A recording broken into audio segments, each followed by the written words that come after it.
Olá, mais uma vez, boa noite, mais uma aula de Físico-Química 2.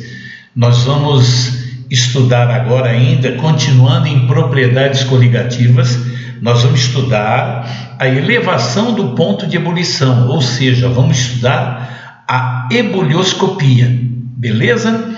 Olha que importante aí este gráfico, gostaria que você olhasse este gráfico aqui. Olha que importante que nós temos aqui. Vou pegar aqui, pegar uma letra, pegar aqui, aqui. Olha que importante. Nós temos aqui o gráfico do solvente puro, que é esta linha aqui que está aqui, beleza? E aqui eu tenho um outro gráfico. Aquele solvente puro, o que nós fizemos? Nós adicionamos um soluto não volátil. Olha que interessante. Aquele solvente puro, nós adicionamos um soluto não volátil ao solvente puro. Olha o que aconteceu. A temperatura de ebulição que estava aqui, ela passou para esse ponto aqui, ou seja, veio para cá. Okay? Então, ocorreu aqui uma elevação da temperatura de quê? De ebulição do solvente na solução, beleza? Isso é devido a uma propriedade do número de partículas adicionado e não do tipo, né? Lembrando disso aí, tá ok? Continuando, vamos lá.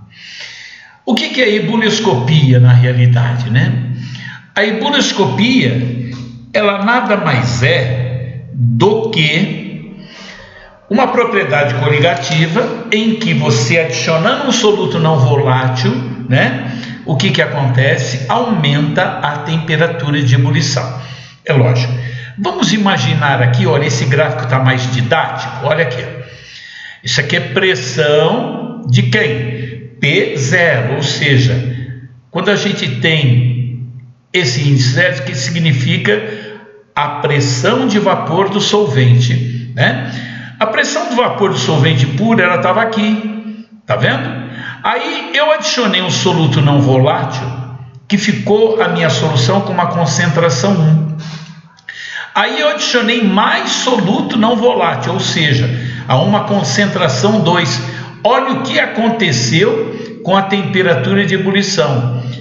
Era 10, depois era T0, depois ficou T1, depois ficou o quê? T2. A gente sabe que T2 é maior do que T1, que é maior do que T0. Então, o que aconteceu aqui? Uma propriedade coligativa importante chamada de ebulioscopia, ou aumento do ponto de ebulição, tá certo?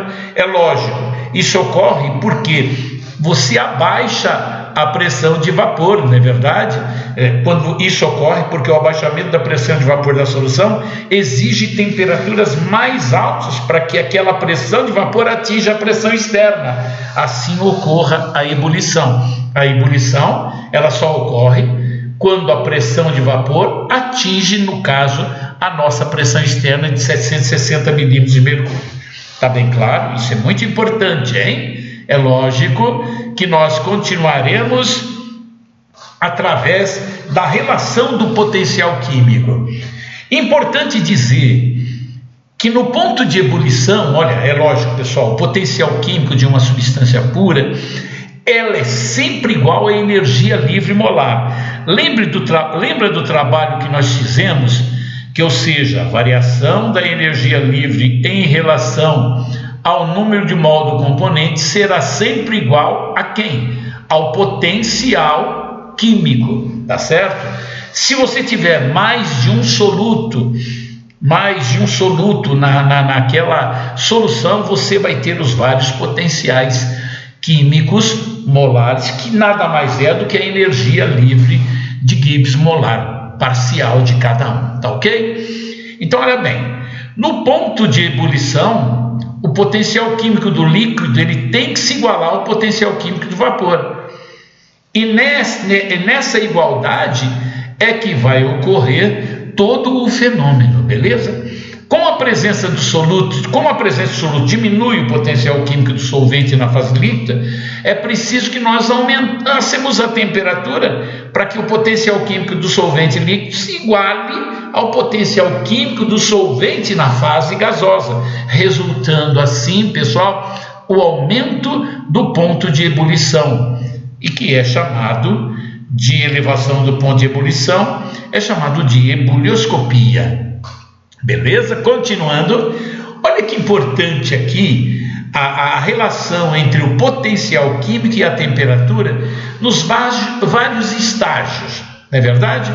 Olha aqui nós temos gás, uma interseção aqui, gás líquido. É lógico que aqui nós temos a temperatura de quê? De ebulição. É lógico, agora aqui nós temos um encontro líquido sólido, então aqui nós temos temperatura de fusão. Aqui é a crioscopia, aqui é a ebulioscopia, ou seja, você aumenta a temperatura de ebulição. Dependência do potencial químico com a temperatura será sempre a entropia molar, menos a entropia molar. Olha que importante aqui, tá? Menos S molar, que nada mais é do que o S sobre o mol da substância que a gente está tratando. Beleza? Muito importante. Tudo que se falar de molar tem que ser dividido pelo número de mols da substância que a gente está tratando. Tá bem claro? Muito bom. Vamos lá. A entropia, né? Nós temos aqui, então, a relação entre a variação da temperatura de ebulição, que nada mais é igual a uma constante ebulioscópica, né? Ebulioscópica, vezes a molalidade da minha solução, vezes o fator de Van 't Hoff. Nós já vimos esse fator de Van 't Hoff lá nas outras aulas anteriores, que nos diz o seguinte: para compostos iônicos, no caso aqui, por exemplo, NaCl, quando você dissocia isso aqui e numa solução em água, você vai ter tudo isso aqui aquoso, não é verdade? Ou seja, o Cl menos aquoso e o Na mais aquoso. Então, o I aqui, o fator de Van 't Hoff, quando a gente utiliza o sal de cozinha NaCl, é igual a 2, ou seja, 2 partículas. Mas olha que interessante, se nós tivermos aqui, por exemplo, Al2SO4, olha bem, é um sal, SO4 3. Quantas partículas existem aqui? Se você dissociar isso aqui, você vai ter 2Al mais 3, aquoso, é verdade, aquoso, mais o que? 3SO4 menos 2, também aquoso. Então, o número de I, no caso dessa substância aqui, o fator de Van 't Hoff vai ser igual a quanto? 5, que é 2 mais o 3. Beleza? Então, nós explicamos o fator de Van 't Hoff. Kb é uma constante ebulioscópica, né? M, a molaridade. Nunca esquecer que a molaridade sempre é o quê? Mol do soluto por quilograma de solvente. O fator de Van 't Hoff nós caracterizamos muito bem. Beleza? Continuando. Agora nós vamos relacionar, né, a constante ebulioscópica com o que? Com o ΔH de vaporização molar. O que seria o ΔH de vaporização molar de A? Seria o ΔH de vaporização molar de A, molar, dividido pelo mol de A. Então isso aqui vai ser igual ao ΔH de vaporização molar da substância A. Molar porque está relacionado com os mols. Tá ok? Olha que importante. Por quê? Porque nessa fórmula aqui a gente pode calcular a massa molar e podemos calcular também a energia, a entalpia de vaporização do sistema, não é verdade? Nós sabemos que o ΔTL nada mais é do que a constante ebulioscópica vezes a molaridade também, vezes o fator de Van 't Hoff. E substituindo aqui o Keb, que é isso aqui, nós temos essa relação aqui, onde nós podemos calcular também a massa molar do solvente utilizado, ou calcular o ΔH de vaporização molar, ou calcular a molaridade e assim por diante. Beleza? Vamos resolver um exercício sempre assim para a gente poder saber, né, a característica. Olha que interessante. Vamos lá. Calcule o ponto de ebulição de uma solução. Opa, ele quer o ponto de ebulição de uma solução. A gente sabe que o ΔTeb, não é verdade, é igual ao quê? A temperatura de ebulição menos a temperatura de ebulição do meu solvente puro, né? Que a gente pode usar ou asterisco ou aquela bolinha, em alguns livros tem. Então, a temperatura de ebulição do meu solvente puro, nós temos aqui, ó, que é quanto? 100 graus Celsius. Nós estamos usando o NaCl. Se o NaCl, então nós temos que o fator de Van 't Hoff, o NaCl, é quanto que nós estudamos? 2. Nós temos a massa do soluto. A massa do soluto.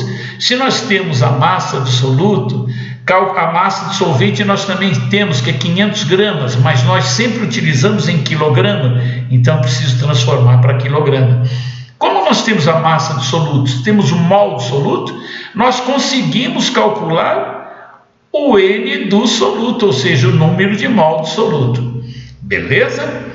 Calculando a molaridade, é o N mol do soluto, dividindo pela massa em quilogramas do solvente, nós já temos aqui a molaridade da minha solução.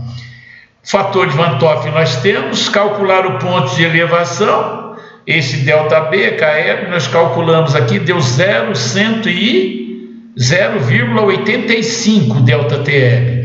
Como a minha água pura tem o quê? É 100 graus Celsius, você adicionando 25 gramas de cloreto de sódio a essas 500 gramas de água, ela vai alterar o ponto de ebulição de 100 graus para 100,875. Isso aqui é muito importante, tá ok, turma?